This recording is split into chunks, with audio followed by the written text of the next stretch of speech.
Hello पिलामाने आमे पढ़ुले school रे जे रूस विप्लव कहीं संगठित होता रूस विप्लव संगठित हबारे विभिन्न कारण मान आम पढ़ुं केते केते नुआ जिनस जानूँ रूस रो देश विषय जानूँ रूस देशर जार किपरि ता प्रजा मानक ट्रीट करुला केमी देखुला ता विषय जानी स्वेच्छाचारी कहला एमती विभिन्न कथा आम जानूँ है जहाँद्वारा रूस विप्लव संगठित है गोटे कारण कि गोटे हुए ना विभिन्न कारण संगठित हुए बुझिपार हौ आम अपारग अम्लतंत्र जापार तो अम्लतंत्र किए अपारग माने कौन जी पारे ना अम्लतंत्र माने किए सरकारी कार्यालय सरकारी काम सरकारी दफ्तर सरकारी ऑफिस विभिन्न सरकारी जिनस राजा मान जिनस जार जिनस ताकू अपारग अपारग माने सी पारे निज काम सुचारू रूपे ठीक रे करि पारिले नाही करूनथिले कहीं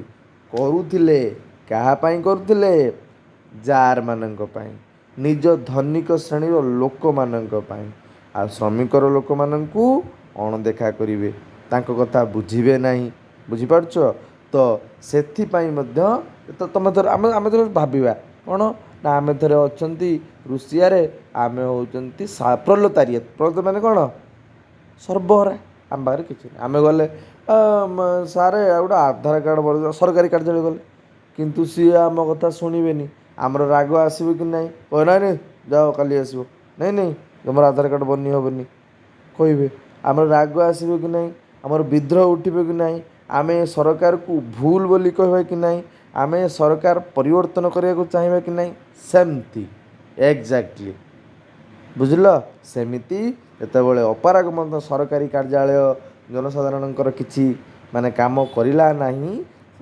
ऑटोमेटिक जनसाधारण माने चाहिए जे रूस रे विप्लव हो एवं जार शासन हटू जार जो स्वेच्छाचारी शासन कर हटू केतेकांश दायी अपराग अमलतंत्र है पढ़ले नेक्स्ट आम पढ़ा निरुत्साहित सैन्यबाहिनी निरुत्साहित माने जहाँ भितर उत्साह ना जमी तुम पैरेड कला तुम भर उत्साह भरा जाए आम निरुत्साह रहा डिमोटिव रहा आम भितर जहाँ टैलेंट भी थी ना आम नहीं किंतु जदि आम सब मोटिव रहा उत्साहित रहा जदि कौन जिनस आमर कम टैलेंट अच्छी ताकू मध्य आहुरी बेस्ट दे पार बुझिपार तुमर क्रिकेट खेलिया को इच्छा ना तुम्हें जिते बड़ बैट्समैन हुओ जिते भल भल खेली पारे कि खेली पार नहीं किंतु तुम गोटे गोड़ ना देखु केते सब हैंडिकेप्ड मैंने सब खेलुं गोटे गोड़ ना तुम क्रिकेट ठीक खेली पार ना तुम इच्छा अच्छे क्रिकेट खेलने फिर भी लोग खेलुं क्रिकेट के सुंदर भाव में खेलुं बुझिपार से निरुत्साहित सैन्यबाहिनी किए निरुत्साहित मैंने बुझल तो डिमोटिव छाड़ यार कौन जीवन रे किसी ना एमती जो कम कर को भल न पाइबा ସେଇଟା ନିରୁତ୍ସାହିତ ମୁଁ ତୁମକୁ ପାଠ ପଢ଼ାଉଛି ପାଠ ପଢ଼ିଥାନ୍ତି ଆଜି ଆମେ ପଢ଼ିବା ନିରୁତ୍ସାହିତ ଏମିତି ପଢ଼ିଥାନ୍ତି ମୁଁ କହିବ ସାର୍ କ'ଣ କହୁଛନ୍ତି ୟାର ବୁଝିପାରୁଛ ଯେତେବେଳେ ଆମେ ଯେଉଁ ଜିନିଷ କରିବା ଉତ୍ସାହିତ ହେଇକି କରୁଥିବା ଦରକାର ତାହେଲେ ଆମର ଯେତିକି ଟ୍ୟାଲେଣ୍ଟ ସେଥିରେ ଥିବ ଯେତିକି ଇଣ୍ଟରେଷ୍ଟ ଥିବ ଆହୁରି ବଢ଼ିଯିବ ବୁଝିପାରୁଛ ସୈନ୍ୟବାହିନୀଙ୍କର କାମ କ'ଣ ଯୁଦ୍ଧ କରିବା देश को विभिन्न बही आक्रमण माने बाहर देश आक्रमण बहिर्देश आक्रमण सुरक्षा देवा बंचाइबा ये निरुत्साहित होती बाहर देश आक्रमण कर किसी बुझुना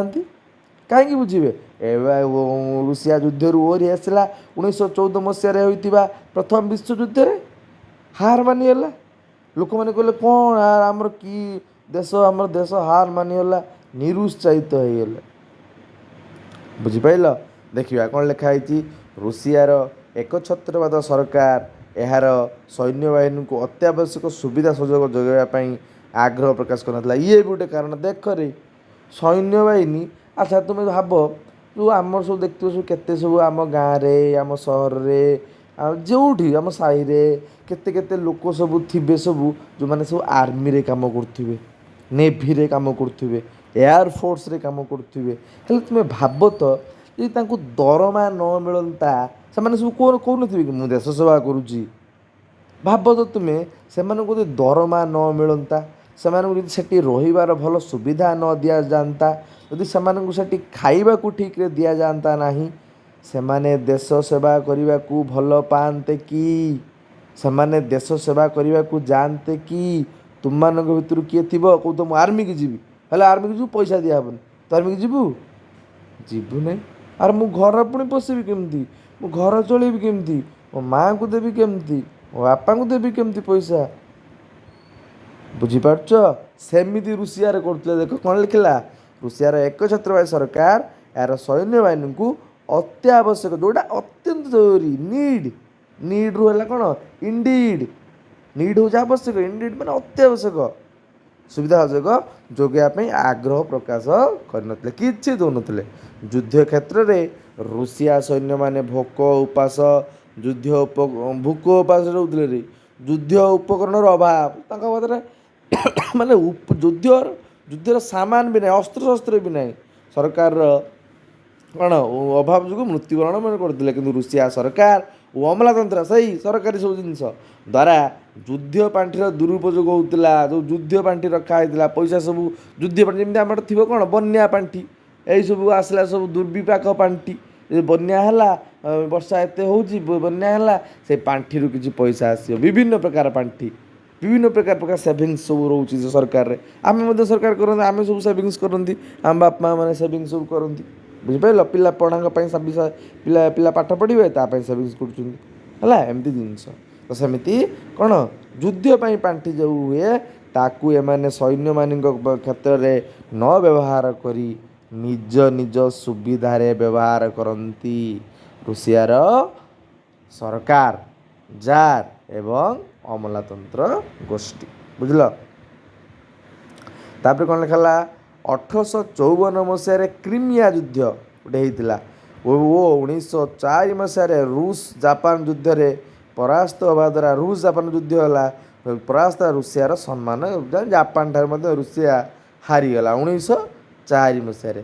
ଏହି ଯୁଦ୍ଧ ଗୁଡ଼ିକରେ ରୁଷିଆ ଭଳି ଏକ ବୃହତ ଶକ୍ତିର ସୈନ୍ୟବାହିନୀ ବିଫଳତା ଜାର୍ ଶାସନର ଦୁର୍ବଳତାକୁ ପ୍ରମାଣ କଲା। ଯେତେବେଳେ ସବୁ ସୈନ୍ୟ ସବୁ ହାରିଗଲେ, ଜାର୍ ଶାସନ ଦୁର୍ବଳ ବୋଲି ଜଣାଗଲା ଏବଂ ବ୍ୟାପକ ଭାବେ ପ୍ରଚାରିତ ରୁଷ ଦେଶର ଅଜୟତାକୁ ଭଙ୍ଗ କରି ଦେଶ ପ୍ରତି ଦୁର୍ନାମ ଆଣିଲା। କ'ଣ ନା ଆଗରୁ ଯେଉଁ ରୁଷିଆ ଜିତୁଥିଲା, ଲଗାତାର କଣ୍ଟିନ୍ୟୁସଲି ଜିତି ଚାଲୁଥିଲା, ଏଇ ଯେଉଁ ହାରିଲା ଜାପାନ ପାଖରୁ, ଅଜୟତା ମାନେ କ'ଣ ମାନେ ପରାଜୟ ହେଉନଥିଲା, ତାକୁ ଭଙ୍ଗ କଲା, ଦୁର୍ନାମ ଆଣିଲା।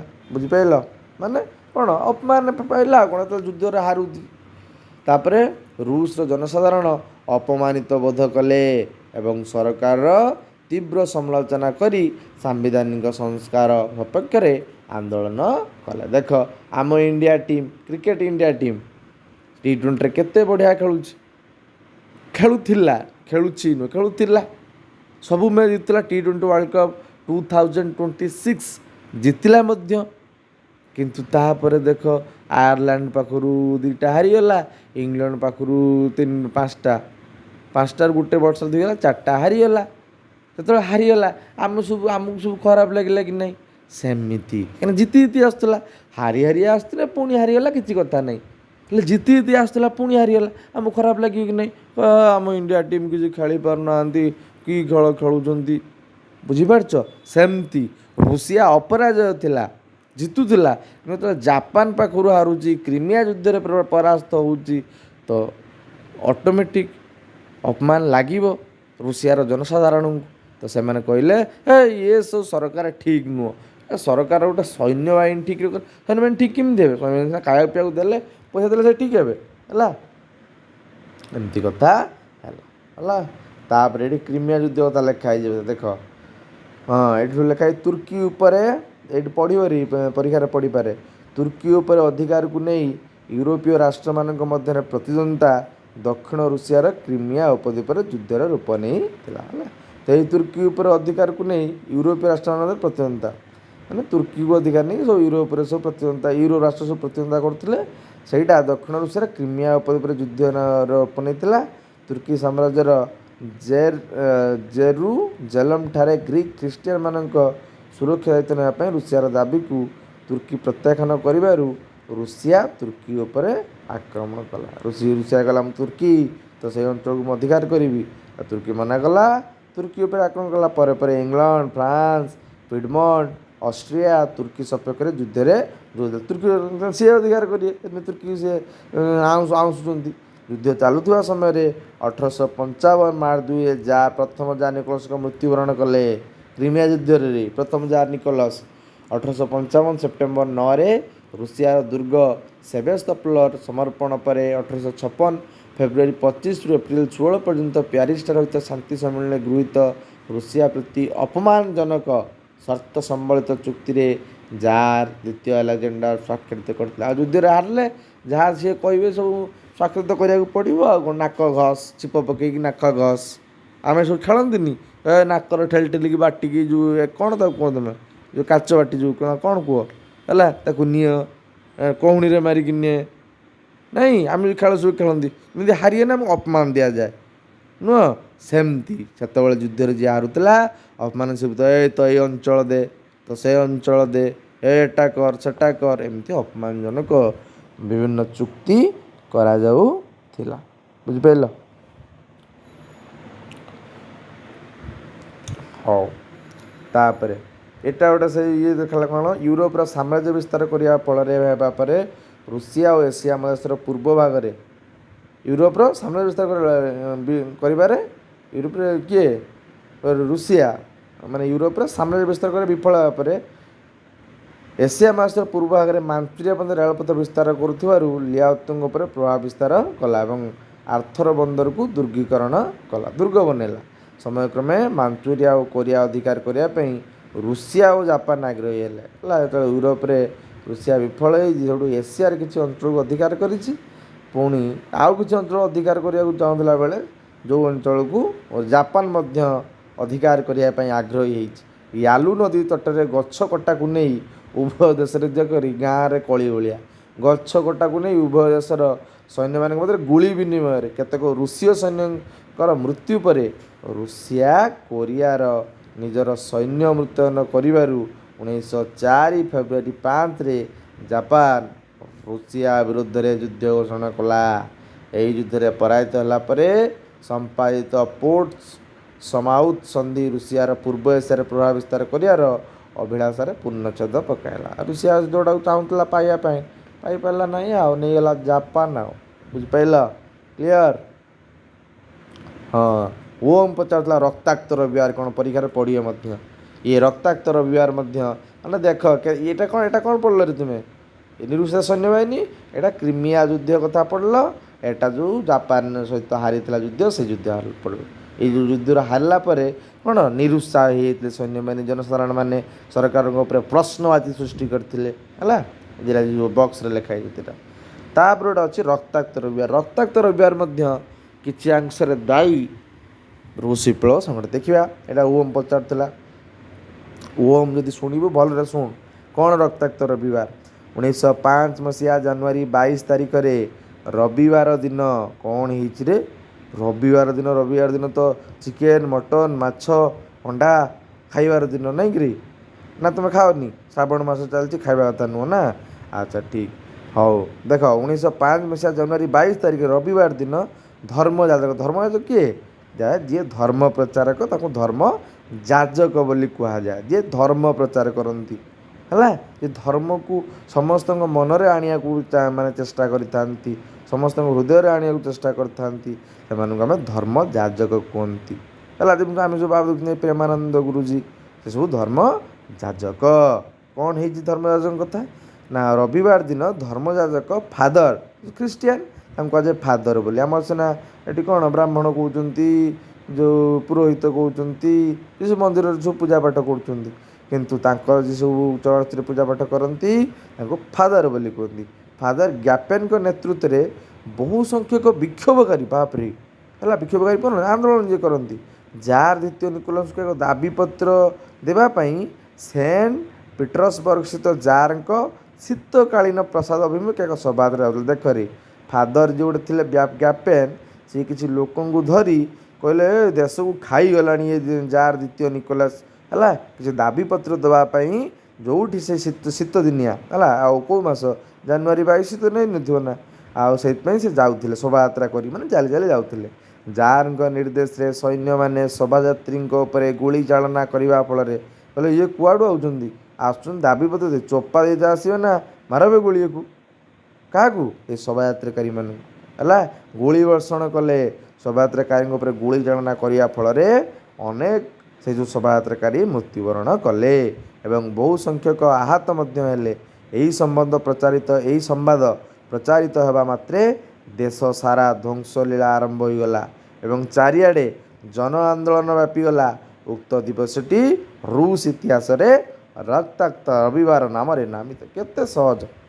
1905 ଜାନୁଆରୀ 22ରେ ଫାଦର ବ୍ୟାପେନଙ୍କ ସହ କିଛି ବିକ୍ଷୋଭକାରୀ ଜାର୍ ଦ୍ୱିତୀୟ ନିକୋଲାସଙ୍କୁ ଏକ ଦାବିପତ୍ର ଦେବା ପାଇଁ ତାଙ୍କ ରହିବା ସ୍ଥାନକୁ ଶୋଭାଯାତ୍ରା ମାଧ୍ୟମରେ ଅଗ୍ରସର ହେଉଥିଲେ। ସୈନ୍ୟମାନେ ତାକୁ ଜାଣି ବିକ୍ଷୋଭକାରୀମାନଙ୍କ ଉପରେ ଗୁଳି ବର୍ଷଣ କଲେ। ଯେତେବେଳେ ଏହି ସମ୍ବାଦ ରୁଷର ସମସ୍ତ ଜନସାଧାରଣ ପାଇଲେ ତ ସମସ୍ତଙ୍କ ମନରେ କ'ଣ ଜାର୍ ଦ୍ୱିତୀୟ ନିକୋଲାସଙ୍କ ପ୍ରତି କ'ଣ ବିଦ୍ରୋହର ଅଗ୍ନି ଜଳି ଉଠିଲା। ଯେଉଁଟା ରବିବାର ହୋଇଥିବାରୁ ତାକୁ କୁହାଯାଏ ରକ୍ତାକ୍ତ ରବିବାର ହେଇଗଲା ରକ୍ତାକ୍ତ। ଏଠି ଗୋଟେ ବକ୍ସରେ କ'ଣ ଲେଖା ଦେଖ 1703 ମସିହାରେ ଜାର୍ ପିଟରଙ୍କ ଦ୍ୱାରା ପ୍ରତିଷ୍ଠିତ ସେଣ୍ଟ ପିଟର୍ସବର୍ଗରେ କିଛି ଦିନ ପାଇଁ ପେଟ୍ରୋଗ୍ରାଡ୍ ଭାବରେ ନାମିତ ହୋଇ 1918 ପର୍ଯ୍ୟନ୍ତ ରୁଷିଆର ରାଜଧାନୀ ଥିଲା ଏବଂ ଏହା ଲେନିନଗ୍ରାଡ୍ ନାମରେ ପରିଚିତ ଏବଂ ଏହା ରୁଷିଆର ଦ୍ୱିତୀୟ ବୃହତ୍ତମ ସହର ହେଲା। ତାଙ୍କର ସବୁ କ'ଣ ରାଜଧାନୀ କେଉଁଠୁ ଚେଞ୍ଜ ହେଇଥିଲା ଏଇଟା ଲେଖେ। 1703 ମସିହାରେ ଜାର୍ ପିଟରଙ୍କ ଦ୍ୱାରା ପ୍ରତିଷ୍ଠିତ ସେଣ୍ଟ ପିଟର୍ସବର୍ଗ କିଛି ଦିନ ପାଇଁ ପେଟ୍ରୋଗ୍ରାଡ୍ ଭାବରେ ନାମିତ ହୋଇ ପିଟର୍ସବର୍ଗ ନାମିତ ହୋଇଥିଲା କିଛି ଦିନ ପାଇଁ ପେଟ୍ରୋଗ୍ରାଡ୍ ଭାବରେ ଏବଂ 1918 ପର୍ଯ୍ୟନ୍ତ ରୁଷିଆର ରାଜଧାନୀ ଥିଲା ଏବଂ ତାପରେ ଏବେ ଏହା ଲେନିନଗ୍ରାଡ୍ ନାମରେ ପରିଚିତ। ଯେଉଁଟା ସେଇ ପିଟର୍ସବର୍ଗଟା ଲେନିନଗ୍ରାଡ୍ ପରିଚିତ ଏବଂ ଏହା ଏସିଆର ବର୍ତ୍ତମାନ ସବୁଠୁ ସେକେଣ୍ଡ କ'ଣ ସବୁଠାରୁ ଦ୍ୱିତୀୟ ବୃହତ୍ତମ ଆୟତନ ହିସାବରେ କ୍ଷେତ୍ର ଏରିଆ ୱାଇଜ୍ ହେଲା ସେକେଣ୍ଡ ଏରିଆ ୱାଇଜ୍ କଣ୍ଟ୍ରି ଆଉ ଦ୍ୱିତୀୟ ସିଟି ହେଲା ରୁଷିଆ ଭିତରେ। ବୁଝିପାରିଲ? ହଉ ଏ ଦୁଇଟି ପଏଣ୍ଟ ପିଲାମାନେ କରିକି ମୋତେ ଦିଅ। ପୁଣି ଆଉ ଦୁଇଟି ପଏଣ୍ଟ ମୁଁ ତୁମକୁ ପଢ଼େଇବି। ଯେଉଁମାନେ ନ ବୁଝିପାରିଲେ ମୋତେ ମଧ୍ୟ ପଚାରିବ ହେଲା। ଭଲରେ ଲାଇନ୍ ବାଇ ଲାଇନ୍ ପିଲାମାନେ ପଢ଼। ଇତିହାସ କିଛି ନୁହଁ, ଏସବୁ ଲିଟରେଚର ପାଠ, ଏଥିରେ କିଛି ନାହିଁ ହିଁ। ଖାଲି ଟିକେ ଶବ୍ଦକୁ ସବୁ ବୁଝିଗଲେ ସରିଲା। ବୁକିସ୍ ୱାର୍ଡ଼ ସବୁ ତୁ ଶବ୍ଦକୁ ସବୁ ଆମେ ଟିକେ ନ ବୁଝିପାରନ୍ତି ବୋଲି ଏ ଲେଖା ହେଇ ଚରମପନ୍ଥୀ ସେଇ ୱାର୍ଡ଼କୁ ସବୁ ପ୍ରୋଲେତାରିୟତ ସେଇ ସବୁ ଆମେ ନ ଜାଣିପାରନ୍ତି ବୋଲି ଆମକୁ ପଢ଼ିବା ପାଇଁ ବିରକ୍ତି ଲାଗେ ବୁଝିବା ପାଇଁ, କିନ୍ତୁ ବହୁତ ଇଣ୍ଟରେଷ୍ଟିଂ ବିଷୟ। ଗୋଟେ ଗପ ଫିଲ୍ମ କହିଲେ ଚଳେ। ବୁଝିଲ? ଓକେ କରିକି ଦିଅ।